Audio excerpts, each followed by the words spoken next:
বিশ্বনাথ জিলাৰ বিহালীৰ আনন্দৰাম ঢেকিয়াল ফুকন মধ্য ইংৰাজী বিদ্যালয়ৰ প্ৰধান শিক্ষক নাৰায়ণ শইকীয়াক গ্ৰেপ্তাৰ বিহালী আৰক্ষীৰ। প্ৰধান শিক্ষক নাৰায়ণ শইকীয়াৰ বিৰুদ্ধে মধ্যাহ্ন ভোজন আঁচনি ৰূপায়ণ কেলেংকাৰীৰ অভিযোগ। বিগত 3 মাহ দিন ধৰি বিদ্যালয়ত মধ্যাহ্ন ভোজন বন্ধ ৰাখিছিল প্ৰধান শিক্ষকগৰাকীয়ে। মধ্যাহ্ন ভোজন নোখোৱাৰ বাবে বিদ্যালয়ৰ গুদামত পছিল 35 কুইণ্টেল চাউল। 5 লক্ষাধিক টকা বিত্তীয় কেলেংকাৰী সংঘটিত কৰাৰ অভিযোগ প্ৰধান শিক্ষক নাৰায়ণ শইকীয়াৰ বিৰুদ্ধে। বিদ্যালয়লৈ অহা ধন খৰচ কৰাৰ নাই কোনো নথিপত্ৰ ভাউচাৰ। পৰিচালনা সমিতিৰ সভাপতিৰ চহী জাল কৰি ধন আত্মসাৎ কৰাৰ অভিযোগ তেওঁৰ বিৰুদ্ধে।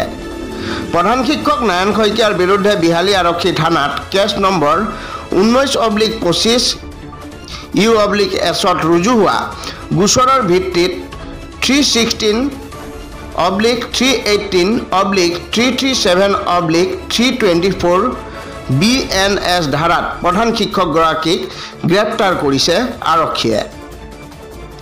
কৰিলে আমাৰ এনেকুৱা হ'ল যে যেতিয়া আমাৰ CDC কোৰ ডিষ্ট্ৰিক্ট কমিশ্যনাৰ আমাৰ ভুৱনজ্যোতি দাস ছাৰে গোটেইবিলাকে মাতিলে, অফিচ ষ্টাফ মাতি নিলে, মাতি নি সুধিলে। সোধাৰ পিছত যিবিলাক আপুনি যে ক'লে যে ইয়াত DPM জড়িত নহয় নেকি, ইয়াত কনচাৰ্ণ CRC জড়িত নহয় নেকি, ইয়াত LDCAM একাউণ্টেণ্ট জড়িত নহয় নেকি, আচলতে মেইন মানুহ হ'লে এই তিনিজনেই 84টা। গতিকে তেওঁলোকে FIR-টো দিব লাগিব। গতিকে FIR দিলে আমাৰ CRC হেমন্ত শৰ্মা ডাঙৰীয়াই দিলে, তাৰপিছত দিলে LDCAM একাউণ্টেণ্ট ৰমেন বৰা ডাঙৰীয়াই দিলে, আৰু এজন হৈছে আমাৰ DPM তেওঁৰ ধ্ৰুৱজ্যোতি, তিনিজন মিলি পেলাই তেওঁৰ এগেইনষ্টে এটা FIR লজ কৰিলে বিহালী আৰক্ষী চকীত। এই গাণনিক বিষয় আছে, এইটো আচলতে LDCAM একাউণ্টেণ্টৰ যথেষ্ট এটা দায়িত্ব আৰু গুৰুত্বপূৰ্ণ কাম। আৰু কিমানখিনি ফাণ্ড ওলাই গৈছে, কিমানখিনি ফাণ্ড এক্সপেণ্ডিচাৰ হৈছে, কেছবুকটো সদায় আপ টু ডেট কৰি ৰাখিব লাগে। আৰু এই কেছবুকটো আচলতে প্ৰধান শিক্ষকে লিখিব লাগে, কিন্তু যদি প্ৰধান শিক্ষকে নাজানে LDCAM একাউণ্টেণ্ট বা আমাৰ কনচাৰ্ণ একাউণ্টেণ্টে সহায় সহযোগ কৰি দিব লাগে। কিন্তু এই সংক্ৰান্তত কালি আমাৰ LDCAM একাউণ্টেণ্টক বিশ্বনাথত আমাৰ ADC কাম DMC ছাৰে এডুকেশ্যন তেখেতে মাতি লৈ যায়, তেখেতক বহুতখিনি কৈছে যে নীতি নিয়মৰ গাইডলাইনৰ কথা কৈছে। CDC ছাৰে এটা কৈ হিয়াৰিং লৈছে যে কিয় এনেকুৱা ঘটনা সংঘটিত হ'ল।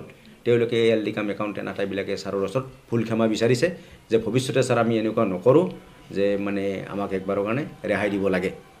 যিহেতু সামগ্ৰিকভাৱে ব্যাপক অৰ্থনৈতিক কেলেংকাৰী, বিত্তীয় কেলেংকাৰী হৈছে, এগৰাকীয়ে শাস্তি পাইছে প্ৰধান শিক্ষকগৰাকীয়ে, তাৰ সমান্তৰালভাৱে দায়িত্ব গাণনিক বিষয়গৰাকীয়ে তেওঁ শাস্তি নহ'ব নেকি? মোৰ মতে এইটো কথা এটা কথা সাংবাদিক বন্ধুসকল, এইটো সকলোৱে জানে, সৰ্বজন বিদিত যে প্ৰধান শিক্ষকজন অকল দায়ী নহয়। মোৰ দৃষ্টিত আজি মই বহু বছৰেই চাকৰি কৰিলোঁ, কিন্তু যদি আচলতে এই ক্ষেত্ৰত গাণনিক বিষয়েও এটা চোৱা চিতা কৰা নাই, তেখেতো শাস্তি পাব লাগে। আনহাতে কথা হ'ল, যিহেতু মধ্যাহ্ন ভোজনৰ ব্যাপক কেলেংকাৰী এটা সংঘটিত হৈছে আৰু ছাত্ৰ ছাত্ৰী মৌলিক অধিকাৰৰ পৰা বঞ্চিত হ'ল, মধ্যাহ্ন ভোজন পৰিচালনাৰ ক্ষেত্ৰত কি প্ৰধান শিক্ষকৰ উপৰিও DPM এগৰাকী থাকে মধ্যাহ্ন ভোজন DPM। যিহেতু দীৰ্ঘদিন প্ৰায় 3 মাহ ধৰি ধাৰাবাহিকভাৱে মধ্যাহ্ন ভোজন পৰিৱেশন কৰা হোৱা নাছিল আৰু ইতিমধ্যে এই বিষয়টো অৱগত আছিল, DPM-গৰাকীয়ে ডিউটি নেগলিজেন্স কৰা যেন লগা নাই জানো? অপৰাধ নহয় জানো? ধন্যবাদ। এইটো এটা অপৰাধ। এইটো মই আচলতে কালি DPM-ক মাতিছিলোঁ আৰু আমাৰ মিড ডে মিল ৰিলেটেড ডিষ্ট্ৰিক্টৰ বিষয় বিভাগখিনিকো মাতিছিলোঁ আৰু মোৰ ব্লকৰখিনিকো মাতিছিলোঁ। মাতি এজনকৈ মই সুধিছিলোঁ যে এই কথাটো আপোনালোকে জনা নাছিলে নেকি?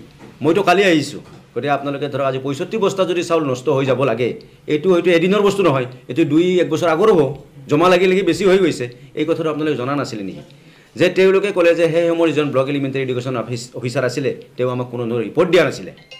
ৰিপৰ্ট নিদিয়াৰ কাৰণে কি হ'ল, আমি এই কথাটো জনা নাছিলোঁ। গতিকে যদি জনা নাছিলে আপোনালোকে এটা ইনকুৱাৰী এটা কৰিব লাগিছিলে। এই কথাখিনি মই তেওঁলোকক সুধিছোঁ, তেওঁলোকে ডাটা নোপোৱা বুলি কৈছে। ডাটাখিনি পোৱা নাই ছাৰ, আমি ডাটাখিনি নোপোৱাৰ কাৰণে আমাৰ ভুল হ'ল। তেওঁলোকেও ক'লে যে আমাক ছাৰ একবাৰৰ কাৰণে এইটো ক্ষমা কৰি দিব লাগে, এনেকৈ কথাখিনি ক'লে আৰু।